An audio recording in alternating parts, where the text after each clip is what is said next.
নারী সুরক্ষা নিয়ে বিশেষ উদ্যোগ রানাঘাট পুলিশ জেলার। এবার রাস্তায় কিংবা কোনো জায়গায় যদি মেয়েরা বা মহিলারা বিপদে পড়ে অথবা কোনোভাবে আক্রান্ত হয়, বিদ্যালয়, কলেজ, হাসপাতাল, পথচলতি ছাত্রী মহিলাদের কাছে গিয়ে পাশে থাকার বার্তা রানাঘাট পুলিশ জেলার উইনার্স টিমের। প্রতিদিনই শান্তিপুর এলাকার বিভিন্ন বিদ্যালয়, হাসপাতাল, নার্সিংহোম, শান্তিপুরের কলেজ, শান্তিপুর থানার তৎপরতায় রানাঘাট পুলিশ জেলার উইনার্স টিমের মহিলা পুলিশ আধিকারিকরা পৌঁছে যাচ্ছেন নারীদের সুরক্ষা দেওয়ার কাজে।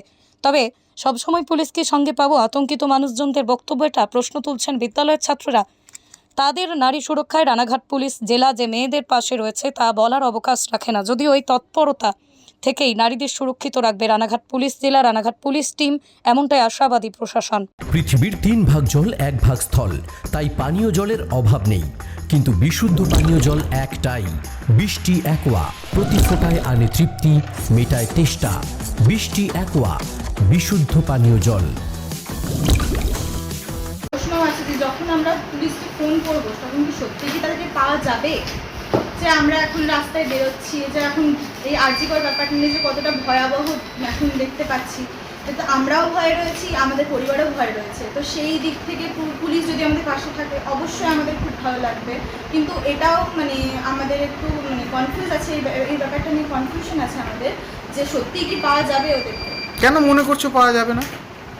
কোনোদিনই তো সবসময় তো আমাদের সাথে থাকতে পারে না সবাই, পুলিশে তো সবসময় থাকে না। হ্যাঁ, কোনো জায়গায় দেখা গেল এমন কোনো ঘটনা ঘটলো যেখানে তোমরা পুলিশকে জানাতেই পারছো না, এই যে ঘটনার সম্মুখীন হয়েছো, সেক্ষেত্রে কি ব্যবস্থা, সেরকম কিছু জানিয়েছে পুলিশ? সেরকম কিছু তো বললো পাশে আছি, তোমরা অবশ্যই আমাদেরকে জানিও, আমরা অবশ্যই সাহায্য। কোনো হেল্পলাইন নাম্বার কি দেওয়া হয়েছে? হ্যাঁ, বলেছে যে 100 নম্বরে ডায়াল করবে, আমরা আসবো। আচ্ছা, তোমার নাম? ঈশিতা সরকার। কোন ক্লাসে পড়ো, কোন school? Class 11 Sharatkumari girls high school. ওনারা আশ্বস্ত এখন করছেন না, আগে ওনারা অনেকটা মেয়েদের মধ্যে সচেতন করার জন্য এসেছেন, অনেকবার মেয়েদের নিয়ে বসেছেন স্কুলে এর আগে। আর এই ঘটনার পরে আজকে এসেছেন, আমি জানি না, এখন জানতে পারলাম। এটা ভালো ব্যাপার, কিন্তু আরও তৎপর হতে হবে। কিভাবে কোন নাম্বারে মেয়েরা যোগাযোগ করলে একদম সঙ্গে সঙ্গে ওনাদের পাওয়া যাবে সেটা জানাতে হবে। এমনি উনি বলে গেছেন, ওনারা বলে গেছেন মেয়েরা যেন বিপদে পড়লে ওনাদের জানান, কিন্তু দেখা গেল বিপদটা একদম ঘাড়ে এসে পড়েছে, তখন তো জানানোর যদি সময় না থাকে তখন কি করবে সেটাও বলে যেতে হবে। তাহলে কি কোনো অ্যাপ বা কোনো রকম নারী সুরক্ষার জন্য কোনো অ্যাপ চালু করা যেতে পারে বলে মনে করছেন আপনারা? অবশ্যই, অ্যাপ তো এখন সবেতেই আছে, এখন তো আমরা সব এগোচ্ছি, এখন সবেতেই অ্যাপ আছে, সেটাও অ্যাপ চালু করতে পারে।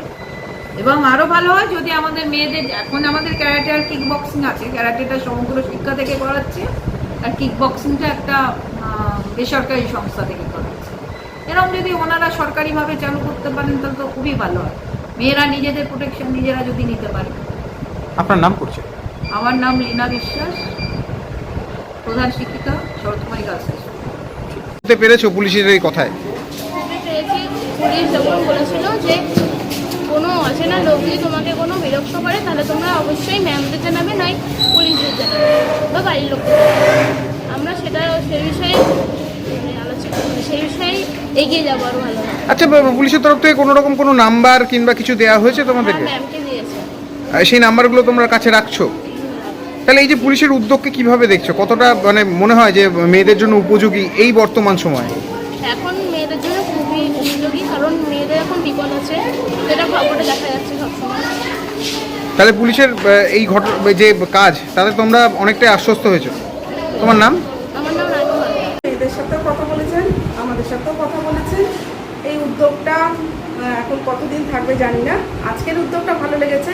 পরবর্তীতেও যদি ওনারা এইভাবে আসেন তাহলে আমাদের খুবই ভালো হবে আর কি। মেয়েদের তো সব কিছু বলেছে যে মেয়েরা যদি কোনো বিপদে পড়ে তাহলে যেন সঙ্গে সঙ্গে আমাকে জানায় বা ম্যাডামদের জানায়, পুলিশকে জানায়, ওসিকে জানায়, এইসব ফোন করে দিতে বলেছেন। তখন সঙ্গে সঙ্গে তাদের নিয়ে বেরিয়ে পড়বেন। কোনো হেল্পলাইন নাম্বার কি দেওয়া হয়েছে? হ্যাঁ, দিয়েছেন, ওসির নাম্বার দিয়েছেন। ঠিক আছে, এই যে তৎপরতাটাকে হ্যাঁ, এখন এটাকে তো আমরা সাধুবাদ জানাচ্ছি। এটা যদি বজায় থাকে তাহলে খুব ভালো হয়। আপনার নাম পরিচয়? আমি হচ্ছে PIC জয়তী মুখার্জি কুণ্ডু, কোন স্কুল? শান্তিপুর দুর্গামণি। নদিয়ার সবথেকে বড় English medium school JRS public school প্রায় ৩৫ বিঘা জমির ওপর গড়ে উঠেছে বিশাল ক্যাম্পাস। নার্সারি থেকে শুরু করে উচ্চ মাধ্যমিক, ITI college, law college, BEd college, ভর্তি চলছে। জেআরএস পাবলিক ব্যালকনি বা সিঁড়ির রেলিং, মডিউলার কিচেন বা ড্রয়িং রুম, এক কথায় আপনার স্বপ্নের বাড়িকে করে তুলুন আরো সুন্দর। Chakdah ply centre, gorgeous look বা কোয়ালিটি সবেতেই number 1। Chakdah ply centre, Chakdah ply centre, KBM, Chakdah, Nadia. কোথায় ইনভেস্ট করবেন, কেন করবেন বুঝতে পারছেন না তো? সঠিক গাইডলাইন পেতে আজই আসুন নদিয়ার চাকদাতে নিবেদিতা প্রাইভেট লিমিটেডে। Nivedita private limited, marketing and distribution service. Chakda aluminium centre, ply, কাঁচ, laminates, kitchen fittings, door lock, window ও অ্যালুমিনিয়ামের খুচরো ও পাইকারি বিক্রেতা। চাকদা অ্যালুমিনিয়াম সেন্টার, পূর্বলালপুর 50 নম্বর রেলগেটের পাশে, চাকদা, নদিয়া। হোমওয়ার্কটা করেছো? হ্যাঁ স্যার। এ বাবা, ভুল করেছো কেন? চোখে কেমন ঝাপসা দেখছি, লিখতে আর পড়তে খুব সমস্যা হচ্ছে। চাকদার মডার্ন অপটিক্স থেকে ভালো চোখের ডাক্তার দেখিয়ে নাও। প্রতিদিন প্রকৃত চোখের ডাক্তার ও দৃষ্টি বিশেষজ্ঞ মডার্ন অপটিক্স, চাকদহে। স্যামসাং, জিও, রিয়েলমি, নদিয়ার একমাত্র অথরাইজড ডিস্ট্রিবিউটর ঘোষ কমিউনিকেশন, থানার মোড়,